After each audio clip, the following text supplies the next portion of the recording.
let me start by saying thank you guys for being here. We're here with Kevin Stewart and Jordan Downey of a lot of different fames, but today we're talking mainly about Thankskilling. Yeah. Because that's our, that's our shit for Thanksgiving is all I'm saying. We both love that movie and its sequel like dearly. And this is actually the third year our podcast will be around on a Thanksgiving, and our tradition the first 2 years was to do a watch along with Thankskilling, and then we did Thankskilling 3, and it was for our patrons. And now we're out of Thankskilling movies, but we got you guys.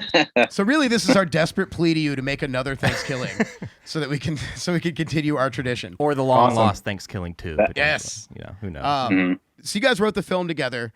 The first question I'm sure everybody has is how where did the concept for this come from? Oh, that's a good question. I mean, it starts, 2003 or 2005, I think. We were sophomores in college, and Jordan and I were roommates. And we were just thinking we loved bad horror movies, right? We'd go down to the Blockbuster and we'd rent the worst possible movies. We even had a competition of who could rent the worst movie. Sure. The worst watchable movie has to be watchable, otherwise it doesn't count. Well, pausing real quick, who won that? Yeah, what was the winner? Oh, I don't know. We had some good ones. Whoever found, what was the one? Make-A-Wish? Make-A-Wish was a favorite. That was, no one knows about Make-A-Wish or talks about it. No. That one's fun. I don't know about Make-A-Wish either. I'm going to have to track it There's down. There's no way though. you can find this. I mean, it's that sounds like a challenge to me. It exists, I'm sure. It's somewhere. I mean, when you say Make-A-Wish, does it somehow turn the Make-A-Wish Foundation into a horror concept? Because I'm here for that. I wish that was the case, but no. Some little kid on his deathbed makes a deal with Satan. Like, I'm into that. And so we did that, and we always wanted to make our own, and so that year we're like, come on, guys, let's go make a fucking movie, or I should say, just to Jordan, let's go make a movie, and we were like, what can we make? We can make something for like $3,000. We can just go out there and get something made. And we threw out a bunch of little ideas. One of which was an Easter egg, an Easter horror movie, and some like a Scream cheese was one of our titles.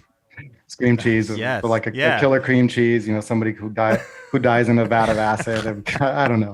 I don't even remember, but eventually led to talking about a Thanksgiving slasher movie because nobody had ever done that. Sure. And I think that was actually Jordan's idea. It was like, well, we should do Thanksgiving. Which is true because like horror has like a history of tackling holidays, right? It's like always a thing, but you're right. Kind of Easter really hasn't been done, and then Thanksgiving. So I'm shocked that no one has done a zombie Jesus film yet. Like I am shocked that because that's so true. Oh my gosh. That's there. Like that's been there for 2,000 years and no one has gone there yet. On silver platter, Yeah, like John the Baptist's head. I know. I mean, that we threw out a bunch of ideas and eventually we just landed on this and we're like, oh my God, Thanksgiving's never been done. And then one thing led to the next. And I think the very first line we came up with in the movie wasn't even a line. It was the tagline. It was gobble, gobble, motherfucker. And from that point on, we were sold. We were like, okay, we gotta go make this. Well, because that could be anything. That could be like Die Hard, Yeah, yeah. True. If it was not Christmas, but I could see Bruce Willis delivering that line. Yeah, if Die Hard took place at Thanksgiving, gobble gobble, motherfucker. Absolutely. Well, and now knowing what went behind that, I feel like if your goal is to make a shitty horror film, like there's pretty much an infinite amount of possibilities for where you could go with that, right? Totally. Like I'm sad that we didn't get the cream cheese monster. Did you guys have a background in like making practical effects, making puppets? Was that something early on you're like, this has to be included? If we're gonna make like our homage to B horror, we need a like puppet monster? Was that an early thing? Yeah. Well, especially too, because like Kevin's saying, the holiday horror films were definitely high on the list. I mean, yes, we wanted to go and make a shitty or a really enjoyably shitty, a so bad it's good horror film that you could just sit around and knock back a couple of beers and hang and enjoy with your high school or college buddies, like some late night schlock that you would have rented that's Trauma like, Full Moon, Charles Band like, that kind of stuff that we grew up loving. I would rent those things like all the time. But same. Yes. It's its own genre and it's its own form of entertainment. They're hard to criticize. They're hard to classify. They're just fun. So that was in our minds. And the holiday ones always stuck out to me, and the Leprechaun and Jack Frost. Uncle Sam was that strange, 4th of July one. Oh yeah. those holiday ones. So like Kevin's saying, then we kind of started to reverse engineer. Okay, well, Easter and Thanksgiving's available, but also all of those are heavy on the practical effects, especially the like R-rated trash talking, puppets like Chucky and the Ginger Dead Man, a more recent one, I suppose. Yep. With Jack Frost, Leprechaun, of course, Jack Frost, the foul-mouthed kind of, villains that talk. So yeah, like knowing, and we did have a little bit of we had a love for the practical puppet effect kind of films. And then in college, we were working on a lot of like horror shorts and stuff. And at one point, I wanted to be a makeup effects artist. And I was like, I'll go to the Tom Savini School in Pennsylvania and I'll just do horror effects, special effects. And so I was kind of already dabbling with like, first as a kid, like whatever you could buy at the local Spirit Halloween store, just like fake blood and vampire teeth and just whatever junk you could get. But then in LA, I had access to like better stuff. And then I would actually start to like, sculpt things and make molds and stuff. So it was kind of like, every movie we've done is like this, where we have an idea of like, okay, here's what we want to accomplish. And then we sort of reverse engineer by, okay, what do we have available? We have some leftover plaster in the closet. We can make a turkey. We love these holiday horror films. There's a gap. No one's made a Thanksgiving one. And it all just starts to come together.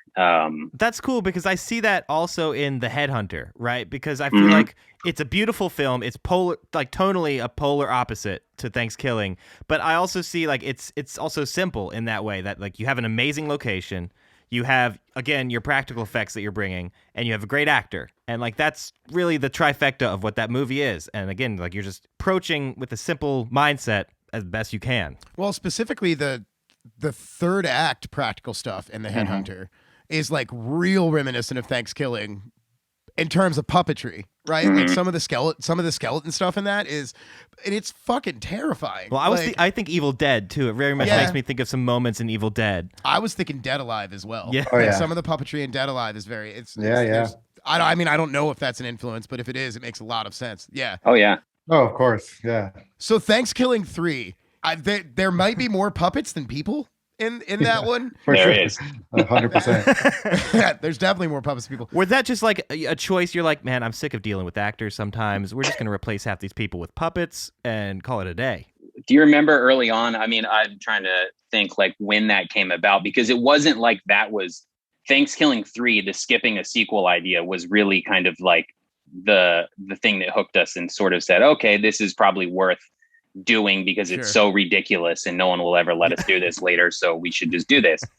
But then the puppets thing, I'm trying to remember, maybe you do, Kevin, but like it started as fairly normal. I think the very first draft, the very first draft or idea was that they were going to go to a Thanksgiving themed carnival, like that there was this year-round Thanksgiving land, and it was mostly humans that then Turkey shows up to wreak havoc. But at some point we were just like, hey, what if we just made the hero a puppet? I'm trying to remember what the genesis of that was. Oh, I don't know. Yeah, that's a good point. That's a good question. We definitely, once we started going down the puppet road, we definitely wanted to add more and more and more puppets. Sure. Yeah. Sure. Like, why not make Flois a puppet? Because she was originally cast or not cast, but she was, written as a human. And then we made Flois a puppet as well. And then we were just trying to get closer and closer to something like Meet the Feebles, or I literally brought that up earlier before we even started talking to you guys, that I was like, I'll bet when we were watching The Headhunter, I was like, I get strong Meet the Feebles vibes from this. Yeah. Meet the Feebles that's funny you mentioned that. That movie was like off limits to me as a kid because same. Really? You had the same, didn't the cover had something on there, a sticker that basically was like, warning, this is X-rated, not for children. And of course that just made me want that 10 times more. Oh yeah. Well, it's because it was puppets, and they were like, children are going to gravitate towards puppets, but it's like, no, you should not let children watch these puppets. But I remember that, specifically that movie and Dead Alive, like my mother specifically being like, went over my dead body, like, you will have to pry these videos from my cold dead hand to watch them. Yep. Same here. And they would like, my older brother saw it, and I remember like we were at some family gathering and we had to like go and sneak into like the pantry or something so that he could tell me and maybe what other cousins were around. What happened? And he said there was some, and I don't even remember what the situation was, something about the cow's udder or something. I was just like, Oh, yeah. whoa, like what? I couldn't. So I think that Meet the Sounds Feebles like a horrible is like, episode of Are You Afraid of the Dark? Like, Yeah. sneak into a dark cupboard and Well, throw yeah, some and sand in a fire. well, you probably had the optimal experience because, you're like you just kind of motioned with your hand. Your brain's doing all the work on Meet the Feebles. Like you're being fed the information, Yeah. so it's probably more horrific to you than it has been to like anyone else who experienced the movie visually. Yeah, totally. Yeah. Well, and then I remember when I eventually saw Meet the Feebles.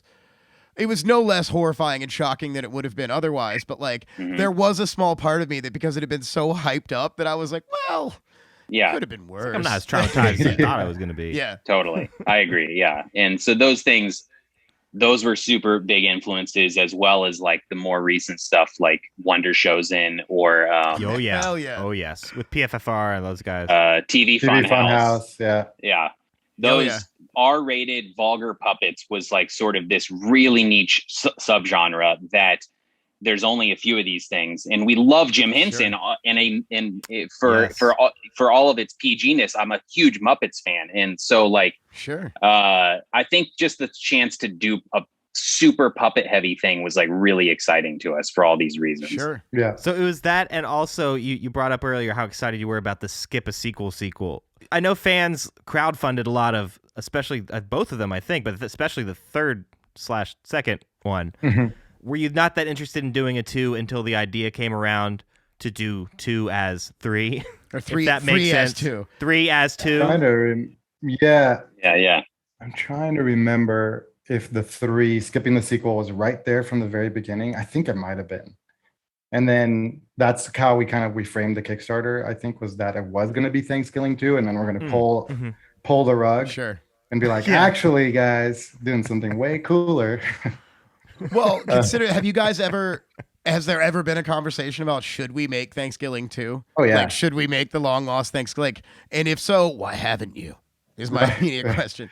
We definitely talked about that a lot. Yeah. I mean, I think we thought at the end of the first one, when it says to be continued in space, that was more just at that point a joke, because every bad horror franchise ultimately goes to space. So we just thought it'd be hilarious if you just get to the point. But Jason did it. Leprechaun did it. Hellraiser. All the greats. Oh yeah, that's right. The fourth such one. a bad intro. Leprechaun. All the hits, all the classics. And maybe this is to a fault. I think we were stubborn in saying like, well, we don't want to just do the obvious thing now and go and make part 2 in space, even if it was the exact same. And that honestly is probably what the fans would have preferred. A lot of people probably would have rather seen that. And in the end, maybe that would have been the movie we should have made. But I think we just got excited about doing the unexpected.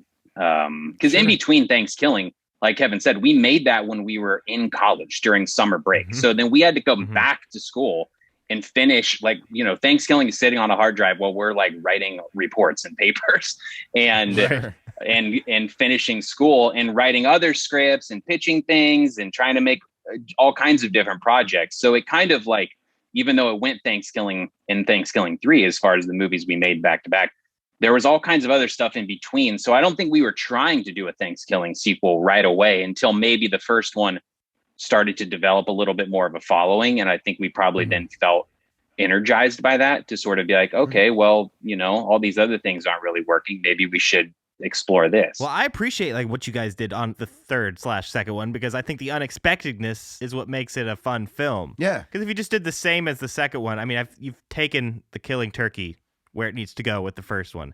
And I love about the third one because there's multiple times when I'm watching it that I forget that this is like a killer turkey movie at all. Yeah. I feel like we leave the killer turkey behind quite a few times, and then for extended amounts of time we have all the plot lines with the puppets, and it just feels like what Thankskilling should be, which is just having fun. So talk to me about Thankskilling the musical. Yeah. How did this happen? How did that? That's a great one. I have not had the chance to see Thankskilling the musical, so I have no other perspective other than that it exists. If you guys find I think there's some YouTube videos of it out there. It's so worth it. It's excellent. Okay. We went to Seattle I think that was a premiere, right? Yeah. For the premiere, and we were blown away. It's like it almost works better as a musical than a movie. I'd say it does. I mean, it's very theatrical. It's hilarious. Well, and I'm sort of fascinated by the trend of turning hard horror movies into, not hard in terms of like serious, but hard in terms of like, hard R movies into musicals. Like I'm sort of fascinated by that. Like there's an Evil Dead musical apparently where it's very Gallagher-esque that the front row has to wear a plastic sheet because they're going to get covered in fake blood. The Splash Zone, I love it. Yeah, we had some of that. We had a splash thing on Thanksgiving. The musical was great. Well, and it's just it fascinates me, and it makes sense in my head that would work as a musical because it is very theatrical and it is very sort of campy. I feel like I think of Avenue Q right immediately when we think of like a raunchy puppets meets musical, like that Avenue Q is really there. So you guys, it was a Seattle-based theater company that came up with the concept of doing it as a musical, and they approached you guys for the rights? No, actually, it was I think some. I don't know what their actual titles were, but they were writers. They were like musical writers that approached us. They were huge fans of Thankskilling 1. They emailed us. It was like, hey guys, we believe it or not, we want to make a musical out of your movie. We're like, okay, we're flattered. Yeah, why not? Let's see what you got. And then they sent us over, I think, the songs and the script for the musical, and we were blown away. Like, these are hilarious lyrics, hilarious songs.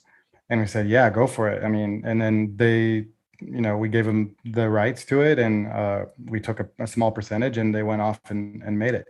Remind me of the names, Jordan. It's like Jordan, Jeff, and David were the three. Yeah, like you said, they were all, each one kind of specialized in something different, whether it was music, lyrics, and then, story.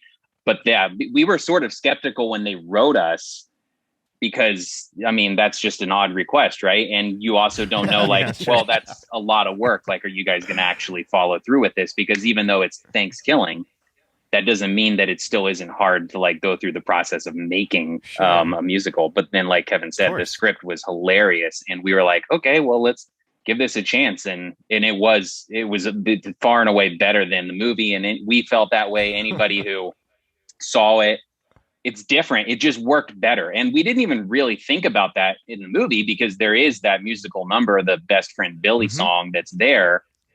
But that wasn't really, we weren't thinking about musical tie-in. But then once that sort of like, whatever that scene, when you guys watch Thankskilling, if you enjoy that scene, imagine that 10 different times throughout, because they'll stop for these different character bits. And then the turkey comes out and he's got his, song and dance number. And it's just really, really, really funny. I don't know if it's touring right now, but it had a lot of success everywhere it went, but it just played in small little venues, and it's a lot of work to put on a show. So it just kind of is about finding the theater companies that would reach out and request the rights to do it. And does it more or less tell the story of the first film, or is it a completely separate concept? It's the same. It's basic. There is, I mean, a lot of the dialogue is pulled from the film.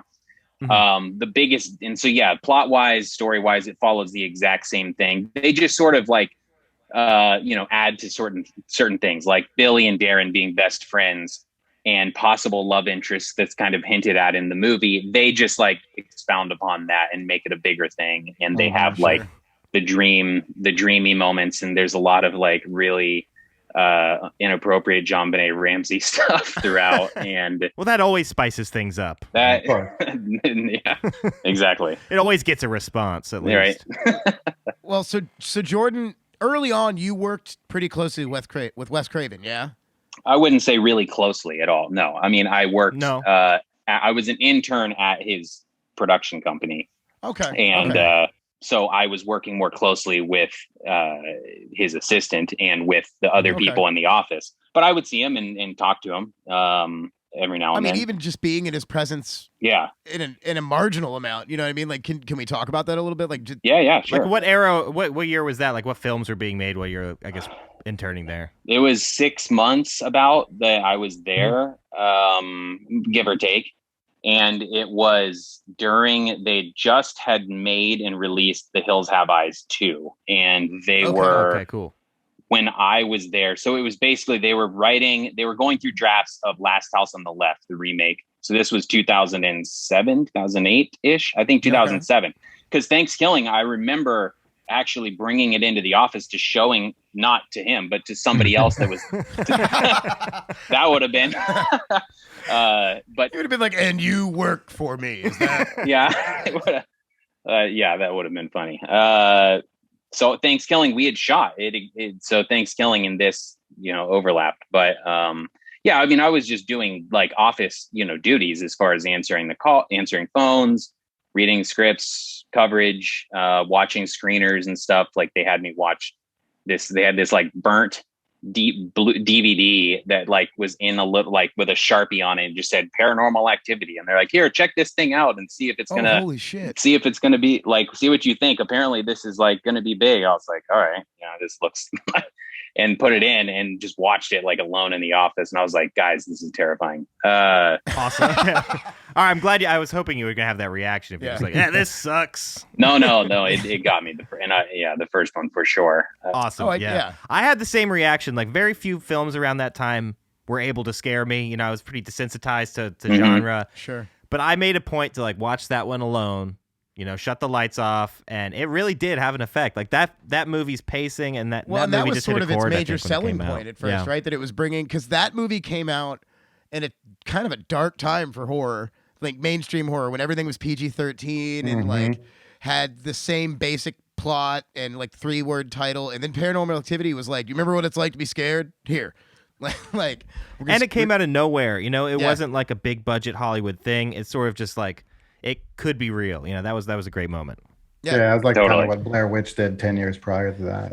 Exactly. And that's what always kind of blew my mind, is filmmakers had 10 years to like take this found footage concept and apply it somewhere else, but it's almost like people didn't really know what to do with it for all that amount of time until like the technology changed and all of a sudden everyone's carrying phones around with them. Yeah. And the NSA is spying on everyone, and all of a sudden Paranormal Activity is a much scarier concept because it's putting horror coming inwards towards your safe space rather than, maybe say you're going out to the Evil Dead cabin and something happens in some other zone outside of your safe space. Totally. Yeah. Yeah. Well, and Blair, I don't know if you guys know, we live in the town or in the county that Blair Witch takes place in, supposedly. Oh, yeah. No way. Burkittsville is like 20 minutes away from us. Ed Sanchez actually lives pretty close. He's been over here and been on the show with us before. He's That's really awesome. nice guy. And he supports independent enormous. cinema around here, too. He's very, he is enormous. He's like 6'8". Like he's a huge. humongous. Jordan's tall and Ed dwarfs him. I have to look up. But yeah, like I was a senior in high school when Blair Witch came out, and I think what they did brilliantly with that, like you said, the internet was still in its Wild West days, so they utilized that with Blair Witch to make people believe that shit was real. And like we all believed it for at least 6 months, that like this tiny town that none of us had ever been to was somehow full of witches. But right. And I mean, I think like there's like a cool connection there, because like when Paranormal Activity obviously came out, it changed with the technology and it used that internet concept more with like viral YouTube, which was more of the time. Which you guys were also like on the sort of the vanguard of using crowdfunding in its earlier years to like produce your, like obviously now everyone crowdfunds everything. But I remember when you guys were funding that movie, and I remember like it being like big news that like, hey, well, this is a movie being made by money coming straight from fans and it's not being produced by any studio. So like what was the concept there with bringing the crowdfunding into it at such an early stage when it wasn't such a like a go-to concept for indie filmmakers? Yeah, we had a good amount of a following at that point. So in our minds we were like, well, shit, we can get like, I don't know, this is the easy math we did in our heads. We're like 5,000 fans buy the $20 DVD reward and we'll have our budget. Like, of course that never happens. No, 5,000 fans aren't going to buy that, so we were thinking, and we had like 15,000 followers on Facebook at the time. So we're just thinking, oh, that's easy. We can do this. It turned out to be a lot harder than that. And so it was pretty tough for you guys still. Yeah. Oh yeah. Yeah. We spent 3 months like thinking of every like marketing campaign we could come up with, like Find the Turkey. Do you remember that, Jordan? We had the turkey he'd gone rogue, and we needed to find him to shoot the movie, I think was kind of the idea. And he was popping up all over the world. And we did this whole Facebook marketing kit. This is all put on by me and Jordan. We did a findtheturkey.com website. I mean, everything. He was hanging out with Nick Cage somewhere. That's probably yeah. The turkey is a national treasure, sir. So how many movies have you guys made together? Including shorts? Sure. Yeah. Yeah. You guys seem to always pretty much team up. Is that more or Pretty less, much, right? yeah. When you guys are Yeah, that's how it's worked. I mean, Kevin, by nature being a cinematographer, has worked on other projects Sure. that I haven't been a part of. Even though back in the day, I would come and like sometimes grip on them for a day or two because I needed some money. And Sure. so then in the end, our paths did always cross. I don't know. It's probably 8 to 10 now. If Okay. Yeah. you include That's awesome. the short, and that's not even I mean, you want to include scripts and pitches and Oh my treatments gosh. and all that stuff. We're triple that number, whatever that would Yeah. Sure. be. But yeah, finished things. And it started back in school because there was a handful of people that we both went to film school in Los Angeles. And there were a handful of us who every weekend would go and work on the student films, not out of necessity, but because that's what we loved. Like we live and breathe movies, and just to make them and be a part of it was fun.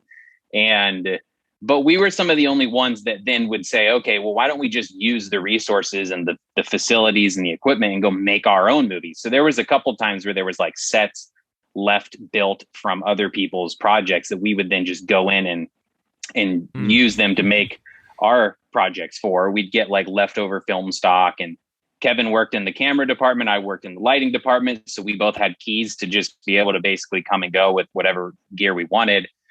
And that just kept on going. I think Thankskilling, what it did for us is like it proved, well, one, there's probably a fear that a lot of filmmakers have, like if they're going to go make their first feature. Certainly, it seems like some of our peers have dealt with this, where you want it to be perfect. The longer you wait until you do that, the more pressure you've put on yourself, maybe to make the right movie or get the script right or casting right or whatever. So then before you know it, you never do it because you're worried about the failures that you might encounter. But because we made Thankskilling at such a young age, and we chose a storyline that was basically supposed to be ridiculous, we kind of got those fears out of the way really quick, because then at that point it's like, well, we already made Thankskilling. Like we already made a bad movie. So at this point in time, like there's nothing to worry about. And we proved that we could do this for no money. So that's just really empowered us for everything we've done since, really. Sure. I love that attitude. Yeah. And especially now having seen The Headhunter and seeing what you just said displayed in real time. Yeah. Right? Because The Headhunter is odd, like without taking away from Thankskilling, it's the opposite. You know what I mean? Yeah, Like, totally. The Headhunter is a really well thought out, gorgeously shot film.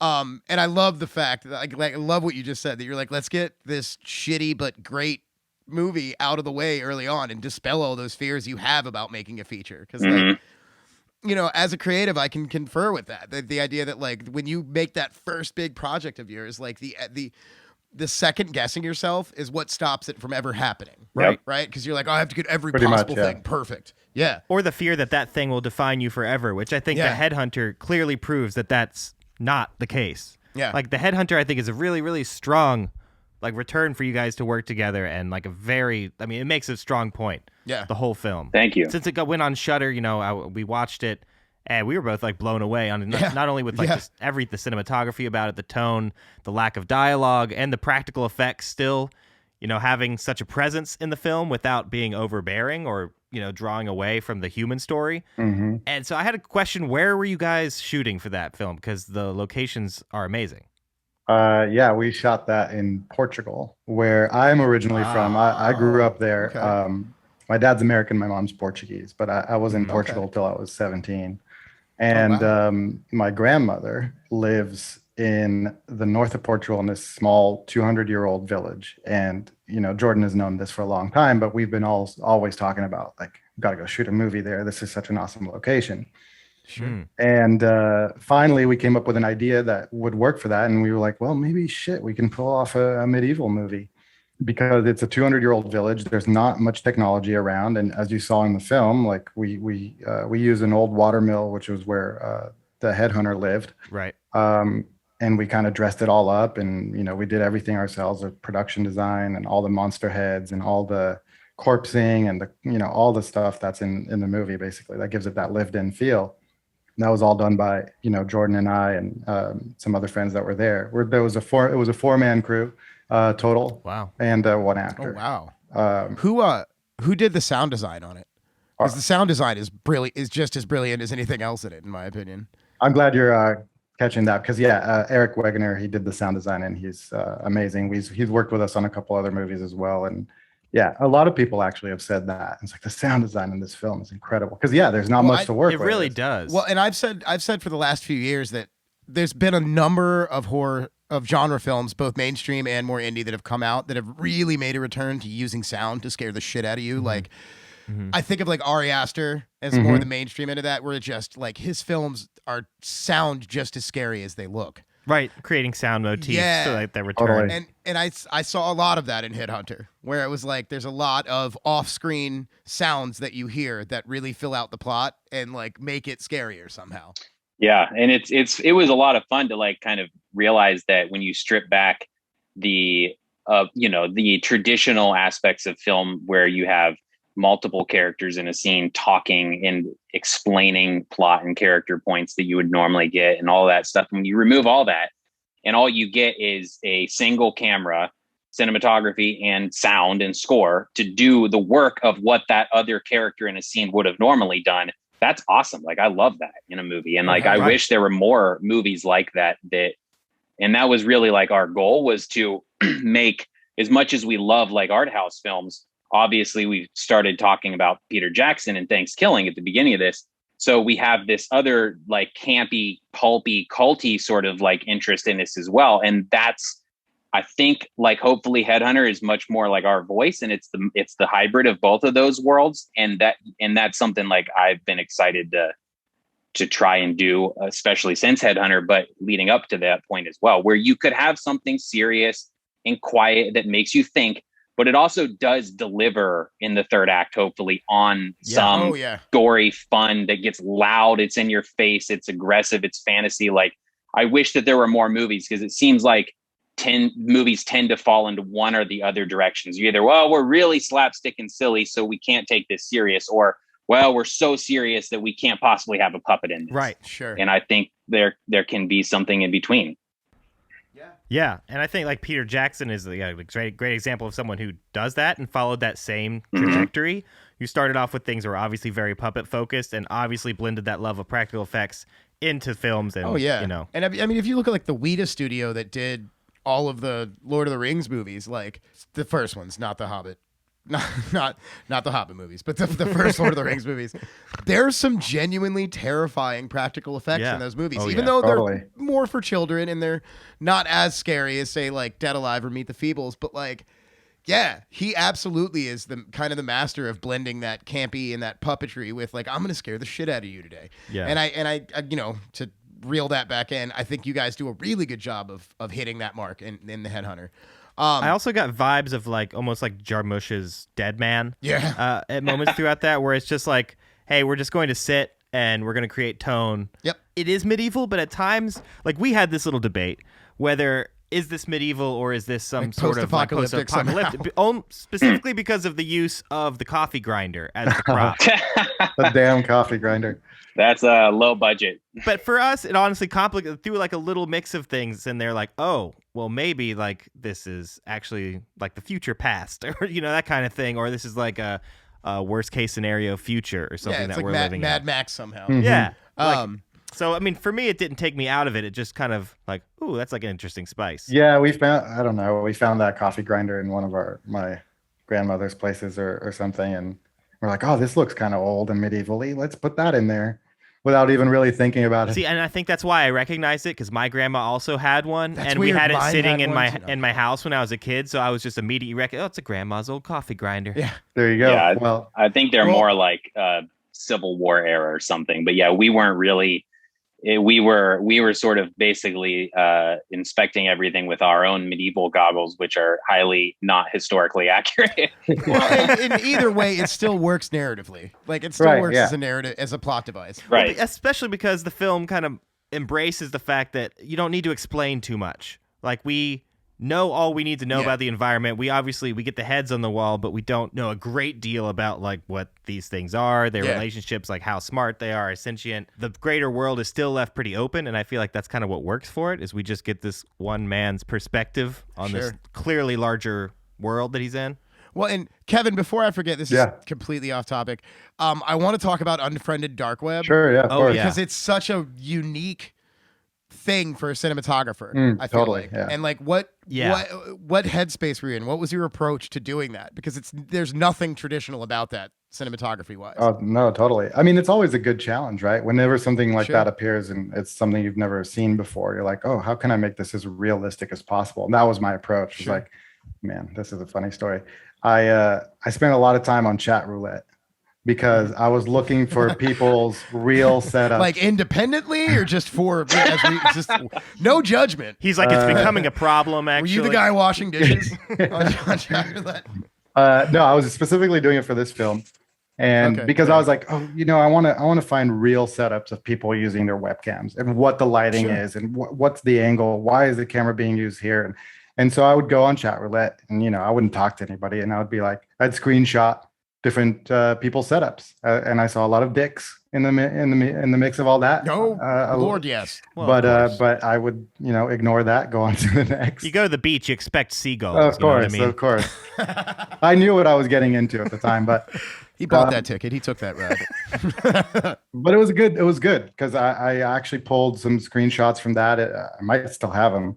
And I mimicked the lighting, or I like found inspiration from the lighting and the setups that those people use, because I really wanted to feel as real as possible, as if somebody's using their webcam, right? Especially if you watch this movie on a computer screen, that's when you'll really feel immersed.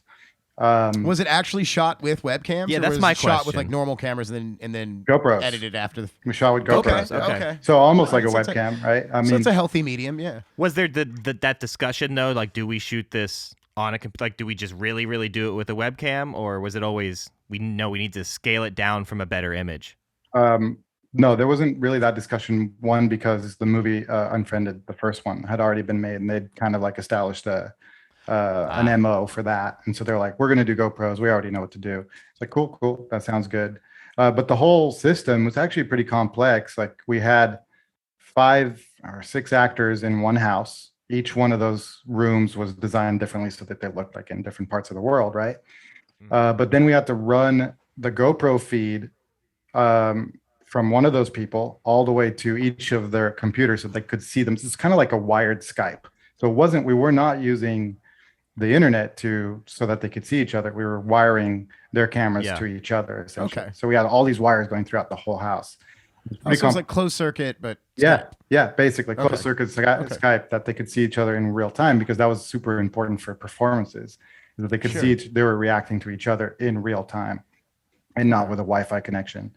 So there's some complex stuff behind the scenes in making that happen. But yeah, it was a super fun challenge. I got a producer friend of mine called me up, and actually Jordan and I and some other friends were up doing a writer's retreat in Mammoth.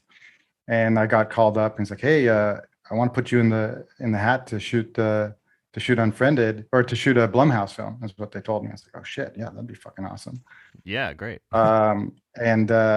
And Jordan and I and some other friends that were up there decided, well, let's make an audition tape right here. And we did we basically shot on an iPhone. We did like an Unfriended type scene where it then goes and clicks. And once that scene kind of goes out, like a horror scene of some sort, it goes to my reel. So it's all that was my submission. Cool. And apparently that was, I never heard back from that, but like years later, I asked the producer, he's like, did you ever send that to the director? He's like, oh yeah, I sent that out. And he's like, yeah, that was awesome. That was a huge part why you got hired. So awesome. Wow. That's too cool. So that was the story. It's interesting for me to hear about that, because it's a film that looks effortless. Like, all of these found footage, especially the one shot from the computer screen, all look effortless. Like, we just flipped on the computer one day. But, it's how much work goes in to a natural room look, or just you don't see the cinematography, you don't see the lighting, you don't feel like cinema, but it's approached like cinema. Totally, yeah. And we didn't even use film lights, I don't think. It was all practicals. Like, we wanted to make sure it was always as natural as possible. Realistic, sure. Exactly. And if things were blown out in the background, or if the lighting was underexposed, or that's all, we embraced all that stuff. All the right, because that is exactly what it looks like. And if you didn't, then it would look a little bit fake, a little bit too polished, right? Your reality's not that perfect. Exactly. Yeah. So this question's for both of you guys, as the creators of probably the most iconic Thanksgiving horror movie I can think of. that probably still I don't think anyone's really tried to get another go at Thanksgiving. Do you guys have any Thanksgiving traditions of your own that are out of the ordinary, or do you guys just do the old American tradition? It's funny to me, like years later, thinking about this, because I'm Portuguese. I grew up in Portugal. My dad's American, but I never celebrated Thanksgiving. And here I am being one of the co-writers on a Thanksgiving movie, and I knew nothing, not nothing, but I didn't know a ton. Like all the Thanksgiving stuff that's in the movie was just stuff that I saw in movies. So no, the answer is no. I mean, I've never really celebrated Thanksgiving that much. I never thought about this, but that's actually probably was a good thing that like, because your perspective of like, oh, like you just said, your idea of Thanksgiving is what you saw in the movies, which is basically what the spoofing that we did was, just making fun of the things that everybody knows about Thanksgiving. So like, it probably made it easier for you to make fun of the traditions. From that perspective, I don't have any, knowing like the Norman Rockwell look of like Thanksgiving. Yeah, exactly. Much, and just like the silliness of just all of these things, that we go times 10 as far as putting on a turkey suit and all that stuff that a lot of people don't do. But no, I didn't grow up with any crazy traditions, just the usual get the family together and make a turkey and a bunch of unhealthy American foods. That was like, I mean, there wasn't just glutton out. There was nothing. It's forever changed for both of us now at this point. I mean, every year, whether it's doing podcasts like this, whether it's just random stuff that pops up, there's always something each year that just when you think it's sort of has reached its peak, or that like no one else will discover this and it's going to like finally like die off because it's this tiny little movie, in our minds, it like reaches some other threshold of cultness, which is crazy to watch. Like it'll just be like, it was on the Ellen DeGeneres show a couple years ago. We're just like, what? Like, what? Every time there's just always something, and it's just like, wow, that's like wild to me. It's crazy that it really has tapped into like pop culture in that sense.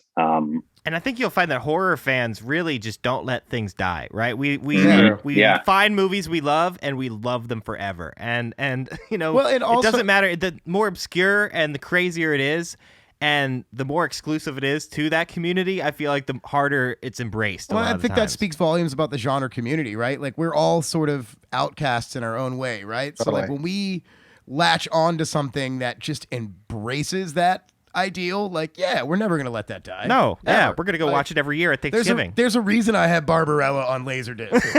And it's not because it's a good movie. Exactly. Have you guys done like Thanksgiving, November screenings or whatever, live events, that kind of stuff with the film? We did last year, wasn't it? Was it for the Headhunter? I can't remember. Didn't we do like a screener thing or a scener? That was for the Headhunter. No, that was Headhunter. But because it was on Shudder. That's right. I know what you're thinking of. There was, we did like a little cast and crew reunion sort of thing for a film festival that was all Zoom, which not the same as being in person. But we have done. I mean, Thankskilling 3 came out in November, so there was a lot of like screening stuff for that. I think Thanksgiving the musical. Actually, I don't remember what time of the year that was, but there was probably some of the other, touring ones that were around the holiday. But yeah, we have done a bunch of stuff over the years that are, around Thanksgiving. At some point, maybe we'll, luckily everybody involved is still living and in good health.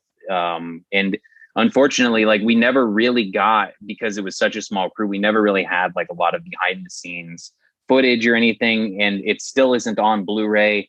So that would sort of in the back of our minds, like it would be awesome to sort of do something that is much more of a proper, like, get everybody together to discuss it, whether it's a really in-depth making of featurette, whether it's a really cool sort of like horror con panel or something, because there really hasn't been that opportunity for everybody to, we've talked about it a lot over the years, but the whole group hasn't been together since we made it.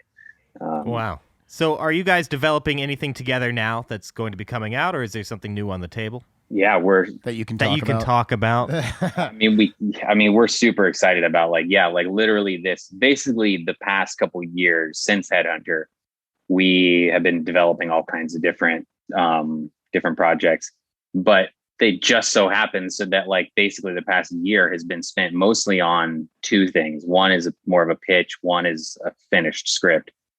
And both of those are just like about to be sent out in the next week. So it's been like, a long time coming, but we can't say what they're about, but they're definitely horror. And like, we're super excited about them. Hopefully something goes. And if not, then we'll go make another thing, on our own and get to these when we do. So we have a pretty good attitude about like the balancing act of like, take a couple of big swings and try to get something you're really excited about made. And then also kind of have like the smaller projects in our back pocket so that we can go and make something if we start to get a little antsy. Well, I love that attitude. Yeah, like not getting exactly discouraged. What I was thinking. I love you guys both seem number one, very down to earth, very aware of what you're doing, right? And number two, you both seem to be very in love with what you're doing, right? For the sake of it itself, not because of money, not because of fame or anything like that, but like it's just really refreshing to meet filmmakers that are like, no, we do this because we love movies. Like we do this because there's a magic in there that. You don't want to fund this one? Fine, we'll make something different. Yeah, exactly. I love that attitude. And after seeing The Headhunter, I can't wait to really see what you guys come up with next, because I think it could be pretty much anything. We've already seen both sides of the spectrum from you guys, so I have no idea what you guys have planned next, but I'm excited about it. I think you guys will love both of these ideas if and when they get made. Yeah. They're fucking awesome. We're really excited about them. Hopefully, fingers crossed, they happen. Excellent. But yeah. Well, if and when they do get made, we'll have to have you guys back on the show to talk about those things. Of course. Yeah, absolutely. So, guys, I guess that's really all from us. We want to thank you guys so much for celebrating Thanksgiving with us. Here. Oh, yeah. Happy Thanksgiving. Happy Thanksgiving to everybody. Yeah. Jordan, Kevin, thank you guys so much. It's been awesome. Yes. Thank you guys so much. It was a pleasure. Thank you guys. Appreciate it.